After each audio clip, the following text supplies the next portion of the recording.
So last but not least, it's a huge pleasure to welcome Professor Tim O'Brien.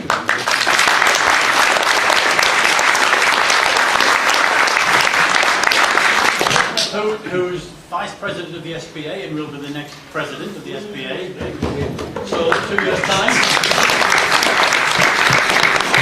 It's your job. And Tim is Associate Director of Jodrell Bank Observatory, of which is world famous and brilliant. It's still going.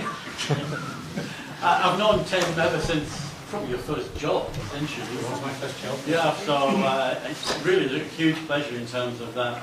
And also, of course, Tim is as well as a research scientist, he's still working on novae and explosive stuff, stuff like that. It's really clever things they're making up, really clever stuff. You know, Tim is very keen on outreach and does a huge amount, and many of us will see him certainly on the BBC morning programmes about astronomy, plus Stargazing Live, plus lots of other things as well.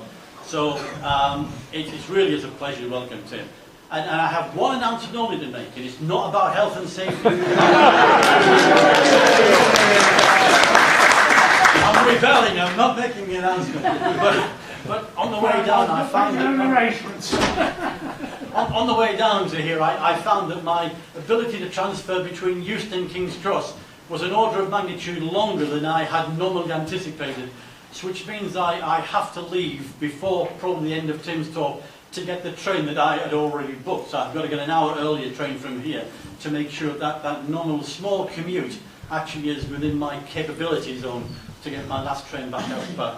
So when you see me leaving, if at the end, it's nothing to do with what you anything else. And just let me say thank you all for coming today, and I hope you've had a great time. Because I've thoroughly enjoyed it. It's been great. Yes.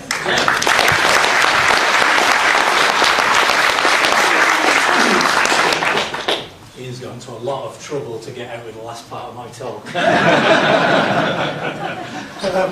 Okay, what I was going to thank you very much for that introduction. Ian is responsible for my career in astronomy, since he did give me my first job after my PhD. I went to work in Preston many years ago, probably 1988. That's what it was when he gave me a job. What I was going to talk about today was actually just about, because the theme of today's convention has been about exploring the solar system, and I was asked to say, you know, what might I talk about in terms of exploring the solar system. My own research is well beyond the confines of the solar system, so I thought what I'd do is just give you a bit of a taster of some of the highlights of what Jodrell Bank did back in the early days of space exploration, solar system exploration in particular. So it's really a historical talk, this really, but hopefully fun. Here's a great photograph of the Jodrell Bank Group in 1951, in fact. So you can see there were a few more than that. There were some people away when that photograph was taken, but that was about the size of it back in 1951. The group had started in 1945. There's Lovell sort of more or less in the middle there. But they're standing in front of a World War II searchlight mount. So that was a searchlight that had been used in the defence of London. And what typical thing for Jodrell people to do at the time was to hurry around the country with a big truck, grabbing wherever they could, old electronics and whatever, and chucking it back in the truck and bringing it back to Jodrell to use for doing their astronomy. So this mount they grabbed, brought it to Jodrell. The only reason they wanted it was because it basically tipped up and down and it rotated side to side, so it was an alt-azimuth mount, and they could attach all that scaffolding to it there and put aerials on it. So it was just being used as a way of them being able to point this around. It was actually used for radar astronomy, so they had radar transmitters, that again from the war, and they were studying various things. And the first sound I'll play you now is the sound of the main aspect of the research from in the sort of late 1940s, which was meteor astronomy being studied by radar. So they were basically sending a radio wave out, bouncing it back off the ionised trail that was left in the atmosphere by the meteor, listening to the echoes, and studying basically the origin of meteors, where they came from in the solar system. So here's the sound of radar astronomy at Jodrell dating from the late 1940s. This recording was made.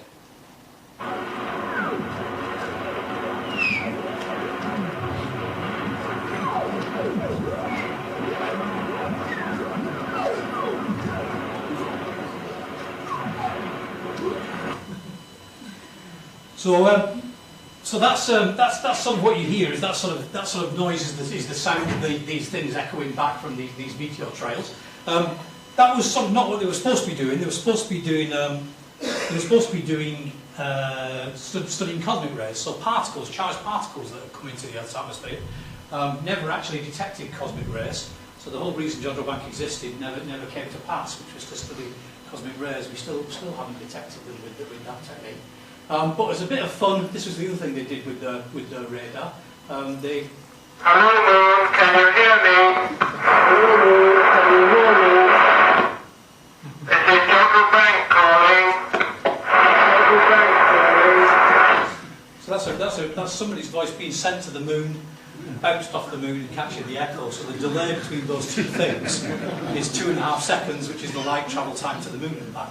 1 seconds there, 1 seconds back. So they were doing. I mean, that was a bit of fun, obviously. But they were actually studying the lunar surface. So they were interested in what the surface of the moon was made of. They could understand that by looking at the details of the reflected signals. But they could also bounce flashes off the moon. So here's Jodrell in about 1949, as far as I can work out. An aerial photograph. You've got sitting here is that searchlight radar mount the group was standing in front of. You might recognise the sort of round bit in the middle of the scaffolding poles that are attached to it. But also in the foreground is this thing here was the world's largest telescope at the time. So this is actually a 218-foot diameter transit telescope. So you can see the poles that go around the outer edge. Hanging from those poles is a mesh. You can't really see in this photograph. And there's a big pole in the middle with an aerial at the top there. So the radio waves come in from above and they reflect off that dish and they're gathered at that focus. So this was a transit telescope. It just, like our receiver now, it just points straight upwards and it looks at a strip of sky that goes past overhead as the Earth turns. So they designed this and built this to try and detect these blasted cosmic rays that they hadn't been able to detect because they didn't have big enough receivers. So they built this bigger one. Again, they still didn't detect cosmic ray echoes with this, but they did detect the nearest galaxy, and the Andromeda galaxy in the radio. They also detected the remnant of Tycho's supernova from 1572. So they basically started doing some interesting, what you might say was sort of real astronomy in the sense of this sort of outside of the Earth's atmosphere. So the disadvantage of this big telescope here was that it couldn't tip, couldn't move. So obviously that was when they decided, about this time was when they realised they needed a telescope at least that sort of size, but that they could move around. This is actually a photograph of that transit telescope a few years later, actually, just to show you that the surface. It's a lovely photograph that Wayne Young has provided to us, that his dad took photographs of Jodrell around the late 1950s. So this has got a new surface on it. Different than the original one, but it sort of shows you the picture. This is a big ball that sits on the ground looking straight upwards, and here's the central tower. So they changed the original pole for this a bit later, and then you can tip it down, and the aerial comes down to the top of this ladder here, and you can fiddle about with your aerial and change it, and get things working if things have stopped working. So great instrument, but it needed to be able to move around. So what they started doing in a field just to the north, just to the right of that aerial photograph that I just showed you, just to the north of where the transit telescope was they started building what's now the Lovell telescope. So here's some, this footage is from our archive, and it just shows you a few clips of that was digging out the original foundations and then laying the railway track that the telescope turns on. Obviously it was snowing. Here's the railway bogies being run around the tracks. You've still got the same railway bogies and the same wheels. Here's the giant crane starting to build the telescope. And here's the health and safety earlier on.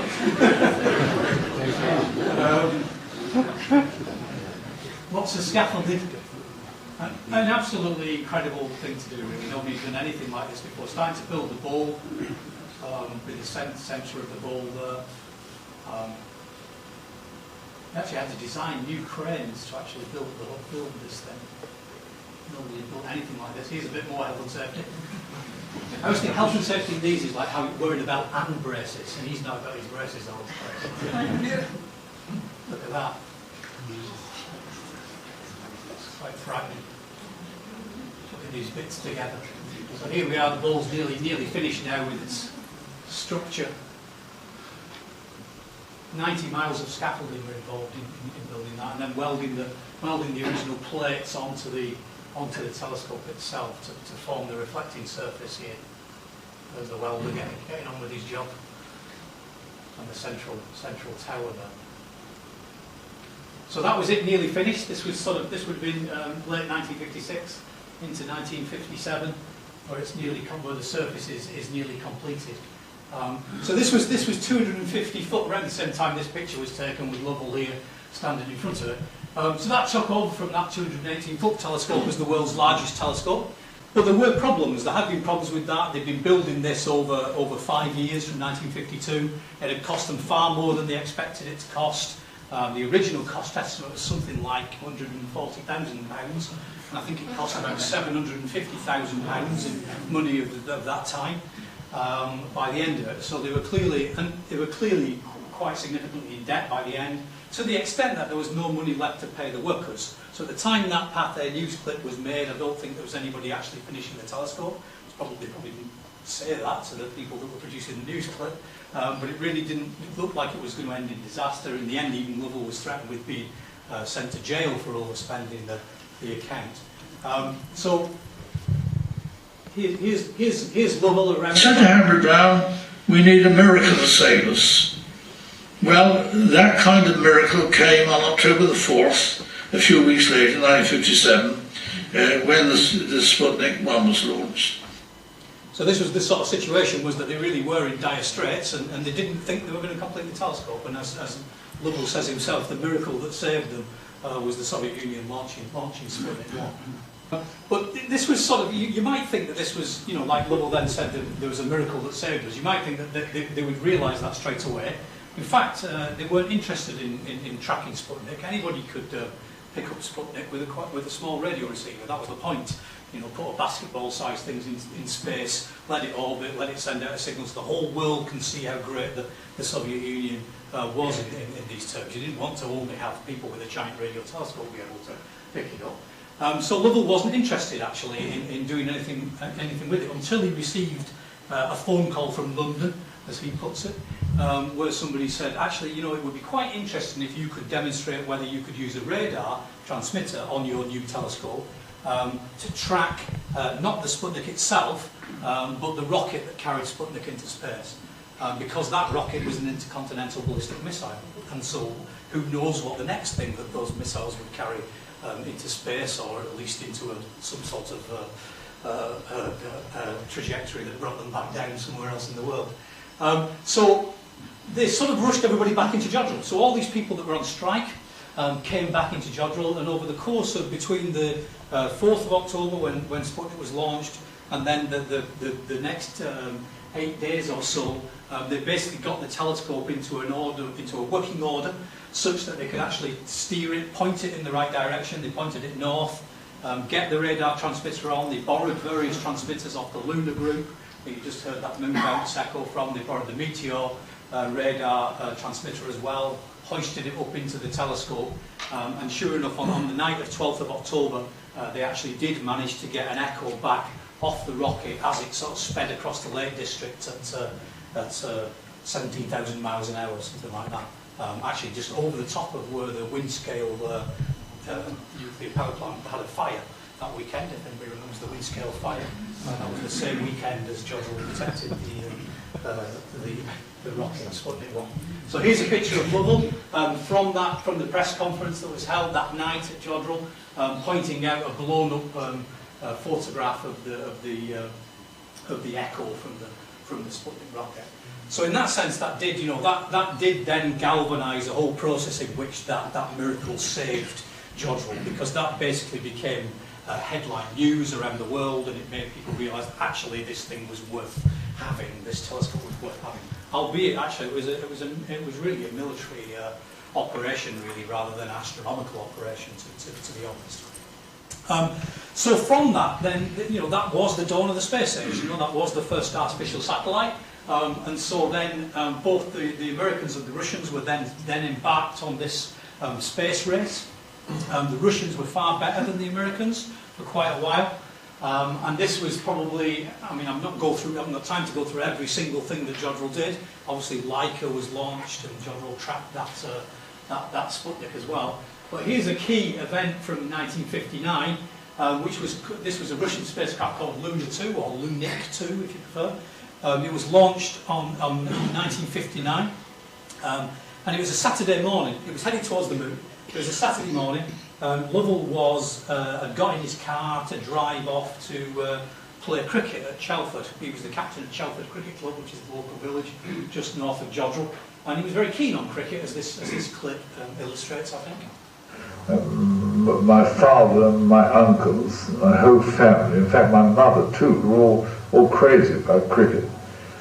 And so many of my childhood memories are associated with endless games of cricket. And I think my father really would have liked me to have had cricket as a career, though cricket as a career in those days was quite different from what it is now. On the whole, I'm glad I didn't. So on the whole, he's clearly he wasn't a professional cricketer, but he would have liked to have been, and he's certainly very keen on cricket, to the extent that when he was stopped by somebody as he was heading off to Chelford Cricket Club to say, the Americans have been in touch, the Russians have launched a rocket to the moon, can you track it? He said, oh, it'll take 30 hours to get to the moon, I've got a cricket game to play. Went off, and he did play cricket all day that Saturday, and at about 6:30 p.m, he came back into Jodrell and sort of unlocked the door to the office that contained the telex machine, and all over the floor of the office were these reams of telex from Moscow, giving all the details of the transmitter frequencies and the coordinates of the rocket on its way to the moon, so that Jodrell could track it. Because the Russians themselves had no capability of tracking their own rocket. So because that telescope was so unique at that time in the world, it was the biggest in the world, the Russians actually wanted Jodrell to do that for them, to show that they had got to the moon, and in fact to get the data from Jodrell so they could analyse it themselves. So that rocket did land on the moon in 1959, Sunday, September 13th, the day later, the day after that. And this is a recording of that signal from our archive, the Luna 2 telemetry that was being received from the spacecraft as it went towards the moon.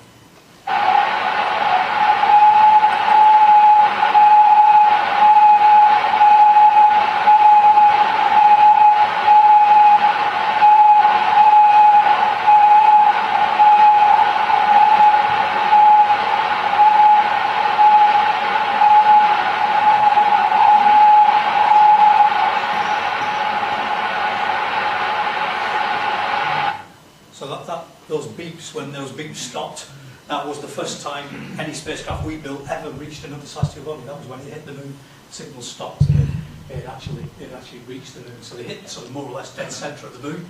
The Americans have been missing the moon by a few 100,000 miles when they've been trying. So the Russians were the first to do this. So at that time, late 1950s into the early 1960s, there was a group of Americans based at Jodrell Bank. There was a project called Project Able, which was a forerunner of Apollo, which was to get to the moon. Here's the big Mark I telescope, as it was called then. Here's the Jodrell Bank Control Building as it looked then. It's been extended over the years since. And this stuff here and these aerials here belong to the Americans. So this was brought by the US Air Force to Jodrell Bank in order to be able to borrow the telescope to do the tracking of the American missions to the moon. This was supposed to be top secret, this Project Able thing, and it was when the reporter from the Manchester Evening News spotted one of these trucks heading from one of the local Air Force bases towards Jodrell with Project Able US Air Force. that became known a bit more widely. Anyway, here's just a recording. This is a recording again from our archives. We found a cardboard box in a cupboard actually with a load of audio tapes in it, and we got them digitised. And so some of these recordings are from these these digitized versions of these old audio tapes. So here's one of the Americans tracking one of the American rockets. Today is 13 October, Manchester tracking station. Time is 10:06, 10:00 hours, 6 minutes. I've had nothing which looks like any transmission from the rocket. Still searching. So there were, you know, it was difficult times, and they weren't not all the missions were working. This is probably the first big success that they had was Pioneer 5, which was a spacecraft launched in March 1960, went into orbit around the Sun between the Earth and Venus, and sort of did. They had one where they were supposed to be going for the moon, and they decided to rename it as an interplanetary mission. They missed the moon, but it wasn't this one, I don't think. And in fact, it was quite. There were several key things that this did. It was the first one to be commanded from Jodrell, so a signal sent from Jodrell Bank to do things like separate the payload from the third stage or whatever of the rocket. It also had set a long distance communications record with communicating with that rocket when it was, you know, much farther away than the moon is from the Earth. And this is just a little recording of how that went.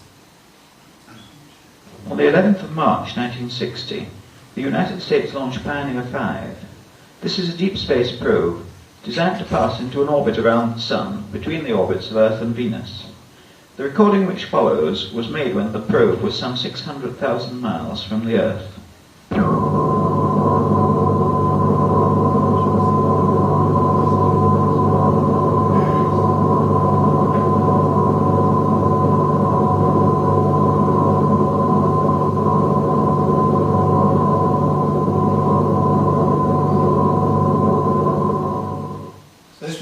This was becoming quite popular. Space was popular then, right? It was in the news. All these things got a lot of attention.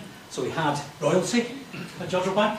There's Princess Margaret in one of those trucks that I just pointed to, those cabins that belong to the Americans. And here she's actually pressing a button, which I believe is true, to switch on the transmitter in the American satellite, so the Pioneer 5. So basically sending a signal from Jodrell Bank to control the transmitter on Pioneer 5. And in fact, this guy at the side he's called Bill Young, who's the father of Wayne Young,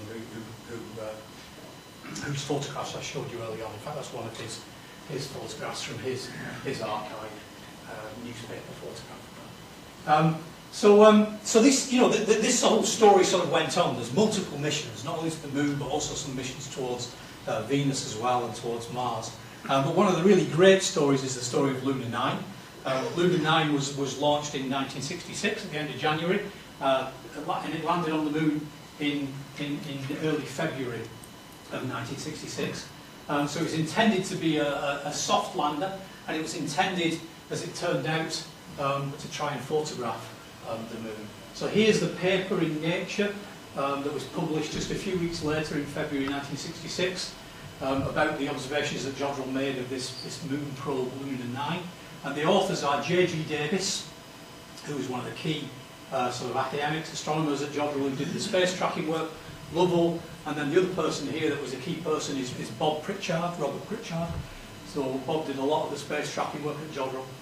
And also Graham Smith, or Sir Francis Graham Smith, to get his full title, who shares my office at Jodrell on Tuesdays. Still comes into work and looks at pulsars. Here they are. Great newspaper photograph. This is Bob Pritchard. This is J.G. Davis, and this is Lovell. And they're sitting here in what's called Lab 5, which is just above the control room at Jodrell, which is where they did all the space tracking stuff, and was frequented by colleagues from Cheltenham and other places who were interested in what was being picked up by the telescope from these Russian spacecraft in particular. This is the sound of Luna 9.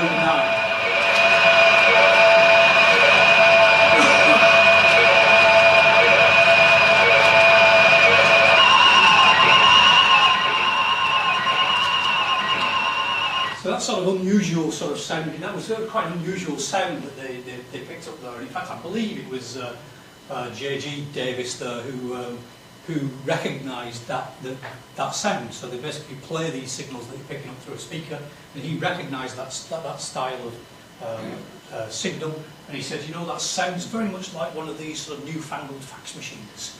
It's called a Muirhead picture receiver. And so they put out a call. These are things that were in press offices basically at the time. They weren't really anywhere else. They put out a call to get one of these receivers. The Daily Express in London actually had one of these things, and they drove it up to Jodrell Bank. This is the actual receiver itself that was used. It's in the holdings of the Science Museum group now. And they effectively plugged this thing into the back of the telescope, and out scrolled the very first picture ever sent from the surface of the moon. So this thing has landed on the moon, soft landed, took photographs. I think it has to actually develop the photographs and scan them and then transmit them back in the form of a radio signal. By the time the signal gets back to Earth, the beam was spread out to encompass the whole Earth. So although the guys over in Russia would have been picking up that signal themselves, Jodrell Bank could also receive that signal and effectively hack into it using a fax machine and print the first signal. So it's a great true story. Here's the picture. This is one of the photographs.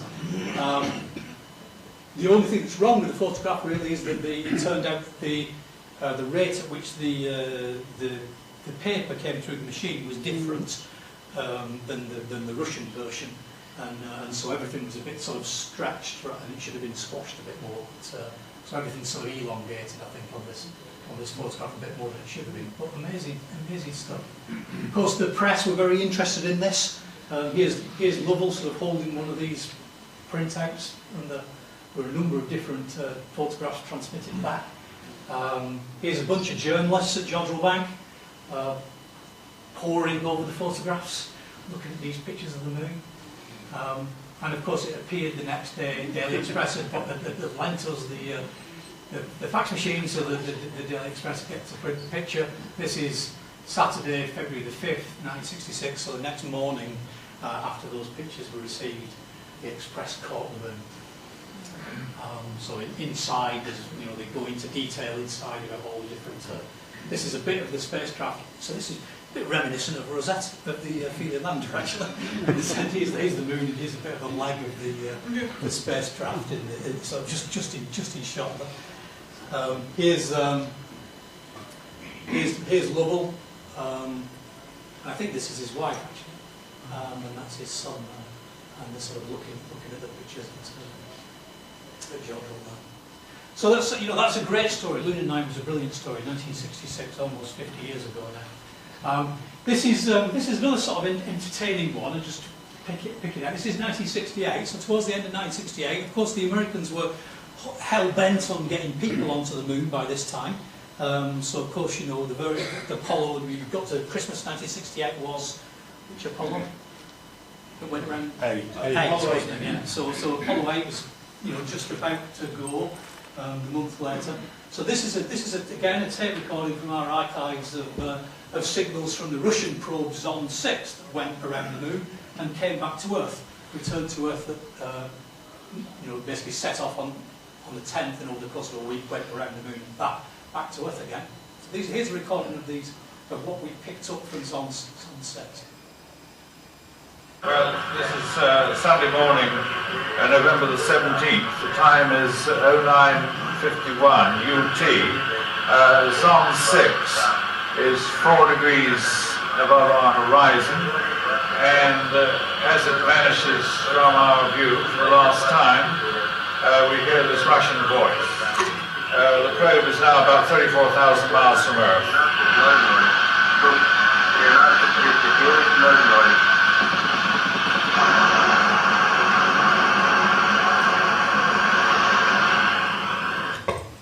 Heard there was a Russian voice coming from the spacecraft, and that passing signal at the end of the voice marked the end of the transmission, as it has done the end of all the voice transmissions during the flight of Zond 6. In fact, as in previous occasions, at that moment the carrier from Zond 6 disappeared. So that had happened actually with Zond 5 as well. Here's a postscript to flight of Zone 6. Calculated splashdown on the basis of Zone 5 was expected to be at 13 hours 53 minutes, with the possibility that the Russians might be attempting to recover in the Soviet Union after a skip. This, in fact, seems to be what happened, because on the following Monday evening, the TASS agency announced that Zone 6 had been recovered in the Soviet Union. Okay, yeah, I think that's the end. So the interesting thing was, and they found this with Zone 5 as well, that they suddenly hear this Russian voice. Now, it's certainly the case that there wasn't people on board those spacecraft. What they've done is put tape-recorded voices on to test the transmission. Okay, so but at the time when they picked those things up, it was very interesting because, of course, the Americans were going, full blast on getting people to the moon, and the question was, where were the Russians in that? Were they sending people or not? Why didn't they? And here we were hearing voices from the space. So which brings us to Apollo 11, of course, to the landing. There's Buzz Aldrin. Very lucky to meet Buzz Aldrin here. This is John Zanecki and me, looking very pleased with ourselves, sitting next to Buzz Aldrin at Stargazing Live the other week. And one of the things we enjoyed doing was showing Buzz the signals that Jodrell had picked up from the Eagle lander. So this is the chart. That's one of our sort of prized possessions at Jodrell, showing what is plotted here is frequency on this vertical axis and time on the horizontal axis. And so it's showing changes in the received frequency of one of the carrier signals from the Eagle lander as it moves relative to the telescope. So because there's a Doppler shift, there's a relative velocity between the telescope, which is sitting on the Earth and the Earth is rotating, and the lander, which is falling towards the surface of the Moon as it in the landing phase. Then what you'd expect to see is an increasingly shifted signal as the lander moves. So this whole stuff here is I had a word with Bob Pritchard about it. Bob's still around, very much retired, of course, these days. But I asked him to sort of explain to me what was going on here. There's two things really: is that as the pen's sort of moving across the width of this chart recorder paper, when it gets near the edge, it automatically just jumps it back to the top again, and then it carries on, jumps it back to the top, and carries on, jumps it back. So that's one reason why this is just zigzaggy. And the other reason is because as the frequency changes, it goes through the bandwidth of the receiver, so they had to retune the receiver to get the signal back into the right bandwidth, and so you get this shagging around. So really what should happen is this smooth bit here should just extend up and up and up, and you can sort of disconnect all these bits and add them on top of here. So here you have the Eagle lander coming towards the surface. This is just the relative velocity that you're measuring. And the interesting bit really is here. So if I zoom in on that, this is it coming towards the surface, and then there's these wiggles, and then there's a straight line bit. And what we've always described this as is basically this is where Neil Armstrong took manual control of the lander, because he realised that the ground was quite rough, created boulders, and he had to fly the lander over the last bit of rough ground, and this is the point of landing. And then that slope there is just due to a stationary lander and the motion of the telescope as the Earth rotates relative to it. So that's what we've always said, and we decided we'd talk to Buzz about this on Stargazing Live, so I thought I'd better make sure this was really true. We've said that for years. So I had a word with Bob, and Bob said, what can you remember about this? Because there's no other information on this. A couple of squiggles here that you can just about see. No other units on the axes or anything. And he said, well, and I didn't tell him what I'd found out about this. I just asked him what the units were. He said, well, we always used to, 10 of these small divisions would basically be a minute. So between these thick lines is a minute. So with that information, we had to dig around in the NASA history files, and we found, and you can find these on the web yourself, the NASA history stuff you can find on the web. This is time along this axis. This is the pitch angle of the lander, so the Eagle lander could tip forwards and backwards, and it could also tip side to side, and that was how they flew it. So it was sort of falling towards the surface, but if you tipped it forward, the rocket at the back meant you were firing yourself forward a bit faster. So you basically So you basically fly forwards a bit more. So all this tipping, and you can see this is under computer control actually, pretty much. When you get to here, it says P66 manual landing phase program. That's where Armstrong took manual control, is when you start to get these wiggles at the end. So he was doing this, sort of trying to fly it over the thing. Those motions change the rate at which it's moving sideways and change the rate at which it's falling. And so they change the relative velocity between the lander and us, and they change, therefore, the frequency of that signal. So here's a zoom in for that last bit. So here's where he took manual control. This is the sort of, that's where the computer, this dashed line is what the computer would have done. Here's where he took control and started getting a bit more jerky about how he was doing it. And this is where they land. We've got a time axis now on this plot, so I can just rescale the Jodrell plot to this same time base and overlay it, and that's what we get. So the red line is the Jodrell plot, and the vertical axes are different. Ours is frequency and this is pitch angle, but I've just lined it up so it lines up with this dashed line, and you can basically see that here's where he took manual control, is when the Jodrell thing deviates from a fairly smooth curve. It goes through various wiggles, and it goes flat at the time when they say the landing is. So it's quite interesting for us to find that actually this thing that's been sitting in our archives, yes, everything we've said about it for the last X years is true, which is nice, but in fact you can relate it to this. It's quite hard to do a very direct comparison because the pitch angle, although it obviously affects the way in which the landers fall, it's a very complicated thing, and I'm not sure we have enough information to do the direct calculation to get this curve of Doppler directly from that, because it's got a roll angle as well, and everything else moving sideways across the surface. So, so the last story, I just quite should include this. When they were on the moon, when Armstrong and Aldrin were on the moon, Jodrell was using our 50-foot telescope, which is at the side of the building at the time, to listen into the communications coming from the astronauts, from the lander, to do that sort of signal, to get that trace that we've just shown you. Well, the Lovell telescope, the big telescope, was actually tracking another Russian spacecraft called Luna 15. So Luna 15 was a sample return mission. So it was, no people on board, but it was designed to land on the moon, scoop up some lunar soil, and get back to Earth. So that was quite interesting, because here with the Americans, they'd put everything into getting people to the moon. The Russians had gone down the line in the end of doing these robotic missions, and they were effectively vying with each other at exactly the same time. So exactly the same time that Armstrong and Aldrin were walking around on the moon, this Russian spacecraft was orbiting the moon. And here's a recording from that time, from the Jodrell archives, of what was happening with Luna 15. This is Monday, July the 21st, and the time is 15:40, 32 seconds, British Summer Time. The American astronauts are in their spacecraft after the walk on the moon, and are due to lift off from the lunar surface in just over 2 hours' time. Meanwhile, the noise we hear is from the Luna 15, which is now beginning its 52nd orbit. The period was still further reduced an hour ago, so there's now only 1 hour 53 minutes, and there has just been a rumour from a well-informed source in Moscow that this lunar is going to land this evening and return samples of lunar rock to the Soviet Union.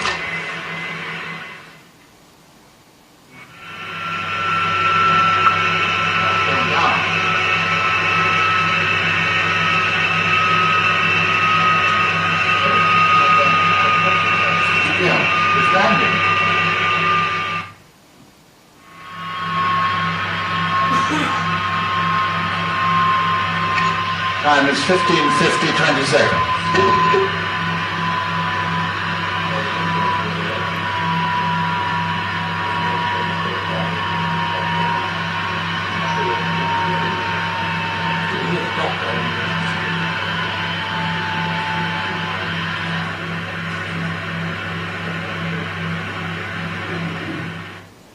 Well, that we believe to have been the landing of Luna 15, and in the background, you'll hear the voices of the Apollo astronauts on the moon. We think that the landing has taken place in the Sea of Fertility, as opposed to the Sea of Tranquility. The time now is 15:57, 01 seconds. I say this is going to be drama, the highest order. I'm quite sure who that was at the end. Drama at the highest order. So basically, that was about 2 hours before Armstrong and Aldrin lifted off the moon, as this spacecraft crashed into the moon. You could hear the Doppler sort of, it's literally the thing is falling towards the surface. So of course, what happened in the end with that is that Armstrong and Aldrin successfully, Aldrin used his felt tip pen, successfully got the lander off the surface, and they got back home safely, and the Russian spacecraft failed. But it could have very easily, I think, been the other way around. That they could have ended up left on the moon to die, and the Russians could perhaps have successfully brought back a sample of lunar rock robotically without risking anybody's life, and that would have been a very different story. So I think it's time for me to finish, to come to the end. But I'm just going to leave you with a nice clip of Sir Bernard talking about, just before the Apollo 11 mission started, about his thoughts about this, about what this means. Attention turns to the Jodrell Bank Radio Observatory whenever space is in the news, and with me is Sir Bernard Lovell, who is the director of the Jodrell Bank Radio Observatory. Professor Lovell, I wonder if you first of all could tell us if there is any validity at this moment for the United States to be sending men on a mission to the moon where technology might be able to do the job without them. Oh yes, I think so. Of course, it could be argued that the immediate scientific dividends of the Apollo 11 project will be the return to Earth of a few pounds of lunar rock, but it would be entirely wrong to regard that as the major purpose of the Apollo series. I look on Apollo 11 not as the end, but as merely the beginning of an entirely new phase of man's extraterrestrial activities. It's the beginning of a movement of man into space, which, if the programs are promulgated in the way in which they should be promulgated, we will, within 10 years, possibly have some kind of observatory on the moon, and within 20 years, we will have achieved the possibility of man establishing himself on the planet Mars. So that was what we felt at the time. Not quite true yet, but maybe it'll come true within our lifetimes. Okay, thank you very much.